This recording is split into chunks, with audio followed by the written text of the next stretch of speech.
Hello guys, आज के इस वीडियो में हम बात करेंगे वर्ण विचार के बारे में।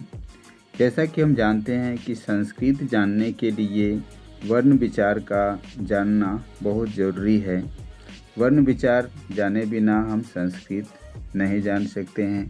तो चलिए हम देखते हैं वर्ण विचार क्या है।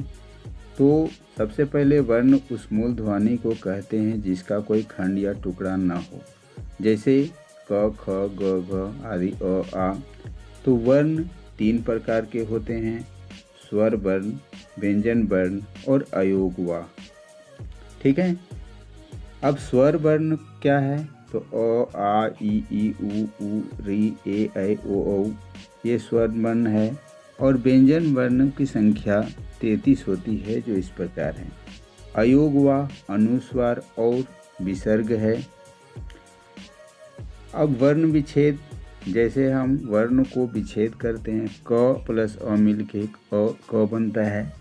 तो किसी शब्द के वर्णों को अलग करना और वर्णों का संधि करना, तो दोनों उसके वर्ण को अलग किया जा सकता है।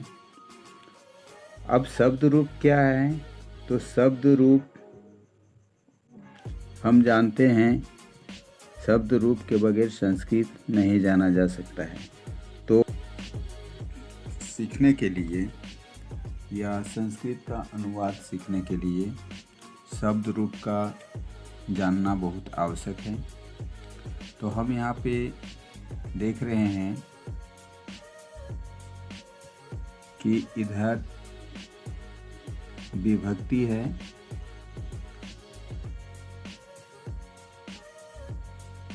और इस साइड में वचन है, एक वचन, द्विवचन और बहुवचन, 3 वचन होते हैं।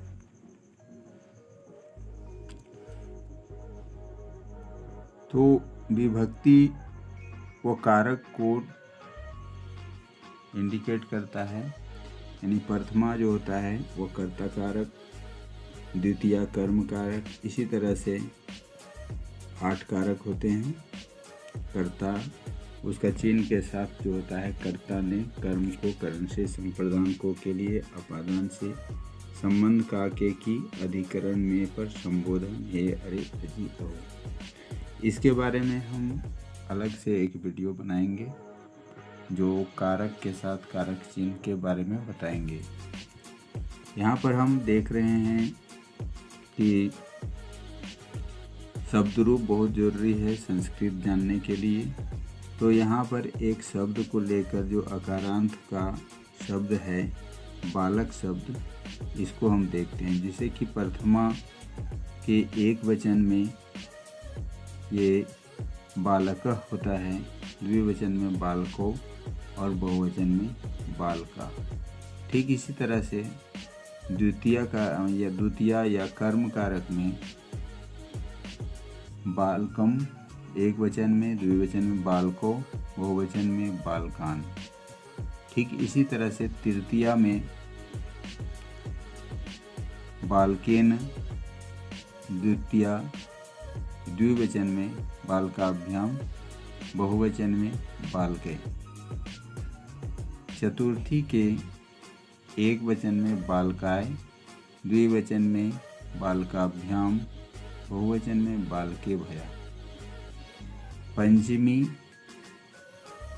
बालकात, एक वचन में, द्विवचन में बालकाभ्याम और बहुवचन में बालके भया होता है। षष्ठी यानी संबंध कारक में एक वचन में बालकस्य, द्विवचन में बालकयो, बहुवचन में बालकानाम। सप्तमी में एक वचन में बालके, द्विवचन में बालकयो, बहुवचन में बालकेषु। ठीक इसी तरह से लास्ट संबोधन में हे बालक, हे बालको, हे बालका। तो इस तरह से ये बालक का शब्द रूप है जो अकारांत का है। इसी तरह से आकारांत का भी शब्द रूप होता है, इकारांत का होता है। साथ ही साथ स्त्रीलिंग और पुल्लिंग जो लिंग है उसके अनुसार से भी शब्द के अलग अलग रूप बन जाते हैं।